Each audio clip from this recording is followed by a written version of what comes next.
இன்றைய பாசுரம் 26வது பாசுரம். மாலே மணிவண்ணா மாலே மணிவண்ணா மார்கழி நீராடுவான். மாலே மணிவண்ணா மார்கழி நீராடுவான். மேலையாத்தை வேண்டுவன கேட்டியே. மேலையார் செய்வனகள் வேண்டுவன கேட்டியே. ஞாலத்தை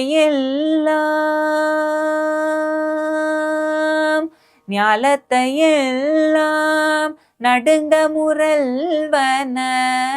ஞாலத்தை எல்லாம் நடுங்க முரல்வன. பாலன வண்ணத்து உன் பாஞ்ச சந்நியமே.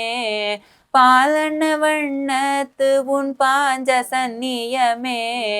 போல்வன சங்கங்கள் போய் பாடுடையனே. போல்வன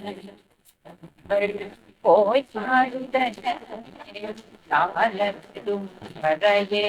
பல்லாண்டி செய்ப்பாரே. கால பெரும் பறையே பல்லாண்டி செய்ப்பாரே. போல விளக்கே கொடிய விதானமே. போல விளக்கே கொடிய விதானமே. ஆலி நிலையாய் அருளேலோரெம்பவாய். ஆலி நிலையாய் அருளேலோரெம்பவாய்.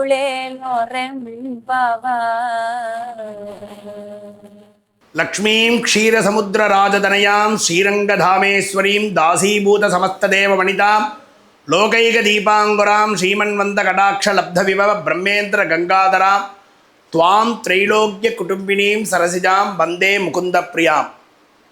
ஆண்டாளுடைய அருளிச் செயலில் நம்ம பார்க்கக்கூடிய பாசுரம் 26வது பாசுரம். மாலே மணிவண்ணா மார்கழி நீராடுவான். இப்போது பெருமாள் எல்லா விதமான முன்பாசுரத்தில் சொன்ன மாதிரி ஒருத்தி மகனாய் பிறந்து ஓரிரவில் ஒருத்தி மகனாய் ஒளித்து வளர்ந்த அந்த கண்ணபிரான் வளர்ந்து எவ்வளமான வரைக்கும் நம்ம பார்த்தோம். அப்புறம் அடுத்தது என்ன பண்ணணும், படிப்பு காலம், அவருடைய வித்யாபியாச காலம் வந்துடுது. அதுதான் இந்த பாசுரத்தில் ஆச்சரியமாக ஆண்டாள் கோடிட்டு காமிக்கிறார். அவர் என்ன பண்ணுறார் அப்படின்னா 1064 கலைகளையும் கற்கிறதுக்காக, படிக்கிறதுக்காக, வாசிக்கிறதுக்காக பாடசாலை அப்படின்னு சொல்லக்கூடியதான சாந்தி பீனி ரிஷி பாடசாலைக்கு சுவாமி 64 நாள் கோர்ஸுக்கு போகிறார். அந்த 64 நாள் கோர்ஸ் முடிஞ்ச உடனே அந்த சாந்தி பீனி ரிஷியினுடைய இடத்துல பிரார்த்திக்கிறார். சுவாமி என்ன குரு சம்பாவனை, குரு தட்சிணை என்ன கொடுக்கணும்னு கேட்கிறார். எனக்கு ஒன்றும் வேண்டாம், என்னுடைய பத்னியா உனக்கு அவள் தான் சாதம் போட்டா, அவளை போய் கேடுன்னு காண்பிச்சு கொடுக்குறார். தாயார் இடத்துல போய் அம்மா ஆச்சாரியின் இடத்துல போனேன், அவர் கேட்டார், ஒன்றும் இல்லைன்ட்டார், நீங்கள் சொல்லுங்கோ அப்படின்னு சொல்கிறார்.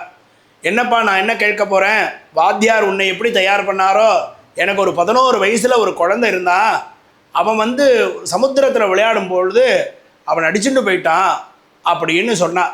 அவ்வளோதானம்மா, வேறு ஏதாவது வேணுமான்னு கேட்குறா. இப்போ இருந்திருந்தானா உன்னை மாதிரி வாத்தியார் தயார் பண்ணியிருப்பாருன்னு சொல்கிறா. அதை தான் ரத்ன சுருக்கமாக பெருமாள் சமுத்திரராஜாட்ட பிரார்த்திக்கிறார். அவர் அனுப்ப மாட்டேன், எனக்கு தெரியாதுன்றார். உடனே ஒரு பாஞ்சஜன்யத்தை ஊதுறார். பாஞ்சஜன்யம் அந்த பாசுரத்தில் பார்த்தேன்னா பாஞ்சஜன்யம்னு வந்திருக்கும். அந்த பாஞ்சஜன்யத்தை ஊதி சமுத்திரராஜா கேட்குற, சமுத்திரராஜா என்னிடத்துல இல்லை, நான் யமலோகத்துக்கு அனுப்பிச்சிட்டேன்றார். யமலோகம் வாசலில் போய் சங்கு ஊதுறார். யமன் தான் எல்லாருக்கும் ஊதுவான்னா யமனுக்கே ஒரு சங்கு ஊதி அவனுடைய பயத்தை கலப்புறார். அப்போ அந்த பயத்தை கலப்பும் பொழுது என்ன ஆகுதுன்னா, அவர் வெளில விழும்போது ஆமாம் சுவாமி அவருடைய ஆயுட்காலம் முடிஞ்சு போயிட்டு அவர் ஆயுஷன் வந்துட்டேன்னு சொன்னோடனே நான் பகவான் சொல்கிறேன்னு அவரை அனுப்புன்றார். அப்போ அனுப்புனார். அனுப்பும் பொழுது தாயார் என்ன சொன்னார், வாத்தியாருடைய பத்னி என்ன சொன்னான்னா, இப்போ எப்படி நீ எவ்வளோ யோக்கியதையோடு இருக்கியோ அந்த மாதிரி யோக்கியதை உடையவனா அவன் மாறுவான், அப்பா தயார் பண்ணியிருப்பாருன்னு சொல்லும் பொழுது அவனுக்கு அந்த ஞானத்தை கொடுத்து அந்த ஆயுட்காலத்தை 11 வயசில் போனவனுக்கு 21 வயசில் என்ன ஞானமோ அபார ஞானத்தை கொடுத்து பெருமாள் அந்த தாயார் இடத்துல கொண்டு வாத்தியார் சம்பாவனையாக குரு காணிக்கையாக கொடுக்குறார். இதுலேயும் நம்ம 2 விஷயத்தை சூக்ஷ்மமாக பார்க்கணும். அவனால் முடியாததுன்றது எதுவுமே கிடையாது. அவன் கொடுக்கறத யாரும் தடுக்க முடியாது, அவன் தடுத்ததை யாரும் கொடுக்க முடியாது. அதுதான் அந்த பாசுரத்தினுடைய விஷயம். அந்த பாஞ்சஜன்யத்தை கொண்டு தான் பெருமாள் ஒவ்வொரு நாளும் யுத்த காலத்தில் சங்கு ஊதுவாராம். பெருமாள் சங்கு அப்படி எடுத்துட்டான்னாலே அந்த பயத்திலேயே அவளுக்கு எல்லாமே நடுங்கி போயிடுமா. அந்த மாதிரி தான் அந்த பாஞ்சஜன்யத்தை ஒசத்தியாக சொல்கிறா அந்த பாசுரத்தில் ஆண்டாள். அப்படி அவருடைய அனுகிரகத்தினால அந்த பாஞ்சஜன்யத்தினுடைய அந்த ஒரு சப்தம் எப்படி எல்லாருடைய பயத்தையும் பீதியும் போக்கிட்டோ, அந்த மாதிரி நம்ம உள்ள இருக்கிற தர்ம அர்த்த காம மோட்சங்கள் எல்லா விதமான எதிரிகளும் நமக்குள்ளே இருக்கா. அந்த எதிரிகள்லாம் பெருமாளுடைய அந்த நாமத்தை சொல்லும் பொழுது, அந்த நாமத்தை சொல்லும் போதே அந்த சங்கு ஊதுனா என்ன ஒரு சப்தம் வருமோ, அந்த மாதிரி பெருமாளுடைய காருண்யத்தினால அந்த சப்தத்தை நம்ம ஸ்மரிக்க ஸ்மரிக்க நம்மள் உள்ளே இருக்கிற அந்த அரக்க குணங்கள் போய் ஞானத்தை பிறந்து அந்த ஞானத்தை கொண்டு பகவான் திருவடியை அடையிறதுக்கு தான் அந்த பாசுரத்தில் ஆண்டாள் ரொம்ப அற்புதமாக சாதிக்கிறா. அதுதான் மாலேமணி வண்ணா பாசுரங்கள். ஆண்டாள் திருவடிகளே சரணம்.